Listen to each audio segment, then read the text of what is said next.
Become the wind and guide leaves to the forest floor. This is our review of Leaf.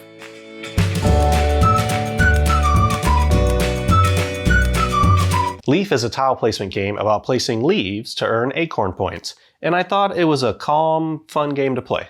It's a beautiful game to play, even if the fun leaf tiles are kind of hard to figure out how to place. We'll tell you all about it after this quick how to play. The game is played over a varying number of turns, with players placing leaves on their turn and performing actions. Players will connect the points and stem of their leaf to the other leaves already played. The connection points will determine the number of actions a player can take, meaning that the number of actions a player can take will vary per turn. Players want to grow mushrooms, collect forest animals, and move their squirrel up the tree. All actions have the ultimate goal of earning the player acorns. After the season marker has moved into the winter season and all players have taken an equal number of turns, the game ends. Players add up their acorns and the player with the most wins.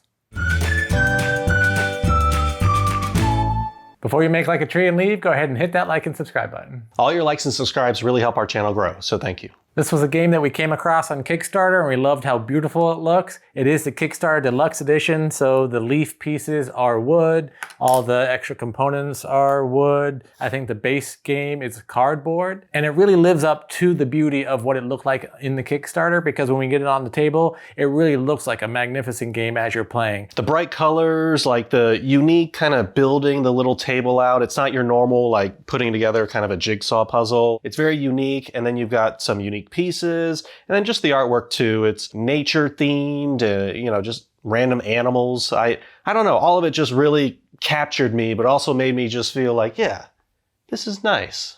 The main mechanic of the game is tile placement. The leaves are the tiles, and you're going to perform actions based on what the leaves connect to. So the points of the leaf and the stem, what they connect to, will give you different actions that you can take. So as you can see here, if these were to connect this way, these two connection points right there, those would be the different actions that you would take. This leaf is touching two red points, so I would look at my player aid, look at the red action, and read what it is. So I would be able to grow 2 mushrooms by using that action.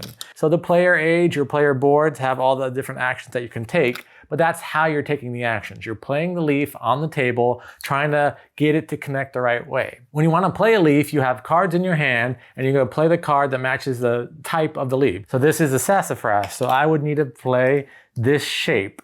And then I would take this shape and then try to get it to match up. And you can have several cards in your hands. The thing I find difficult with this is if you're not good with spatial shapes and things like that, of seeing it here on the card, picturing it in your head, and then lining it up, it's like, okay, well, where can I place this one? And without actually picking up the leaf and going around the board at every possible thing, putting it back, all right, what other leaf do I have? Oh, I have this leaf. And then getting that leaf, going around the board and oh, no, I don't. Oh, I have this one too. Let me try that leaf, and doing it that way. So I just think that the placement of it, even though it is very unique with how the leaves are shaped and then how you place it down, it does make it a very unique game, but it does add that extra bit of, I don't really know how I'm going to play it. A lot of tile placement games, it'll be hexagons or squares or a shape that you can tell, like, oh, if I put this here, I'm going to be able to do that.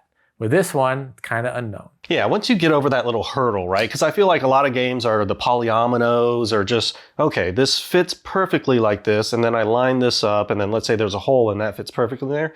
This one is just like, oh, connecting points, like, okay, like, I can't connect that point, so I guess I gotta do this, I don't know. Once I got over that, I was like, oh, okay, yeah, I mean, don't worry about it. Like, I'll touch at least 2 points, I'm pretty sure, like somewhere. So I get at least 2 moves each time. That was kind of my default whenever as we were going on, I'm like, I'll figure it out. It's fine, it's not that big a deal. The main goal of the game is to collect these acorns. Those are gonna be your points. As you're taking actions, all the actions are gonna give you other things that you'll be doing with the ultimate goal of getting acorns. Some of the actions are gonna be able to collect animal cards, and you're gonna wanna collect sets of animal cards, and then during the change of season, you can move them down into the den, and certain pairs or triplets or quadruplets of animals will get you extra acorns at the end of the game. You'll get more acorns depending on the number of animals of the same type that you have. The same thing with the mushroom. So when you first place a mushroom, it's gonna be a small mushroom, and then when you grow it, it becomes a big mushroom. And if you have sets of the mushrooms, those will also get you points based on how big your sets are. The other thing that you're going to do is you're going to move your squirrel up the tree, and the squirrel that's further up the tree will get more acorns at the end of the game. And I like the concept where it's like, oh, I have lots of things that I have to do,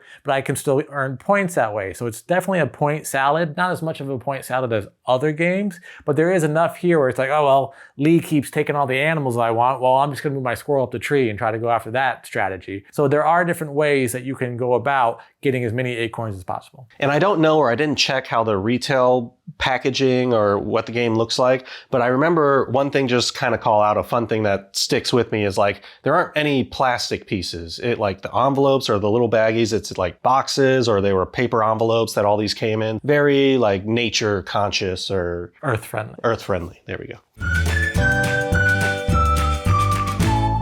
I like that I didn't feel that over competitiveness that maybe sometimes I feel with certain games. I just felt a little relaxed, and yeah, if I gain points in acorns, cool, like I'll try and score high, but this made me feel calm. Was that the theme or the mechanics aren't? Probably the theme. If this was like, I don't know, robots and dinosaurs fighting or something, probably. So even though it can be aggravating, I do like that it's a unique tile placement. One of the things that you see online on social media, people are trying to come up with new shapes that you can use for tile placement. Like, oh, you can use this new shape. I created this new shape. They lock in perfectly and they create this. This one, they're just like, well, we have leaves. You don't have to create them perfectly, and they're gonna match up. And a lot of times you will find like, oh, this matches up great, or this matches up, like, or you'll create something like, oh, I can slide this right in and go boom, boom, boom, 1, 2, 3. It works perfectly. So I do like how creative it is and how different it is, even if it's a little difficult while you're playing to figure out exactly where you're gonna place it.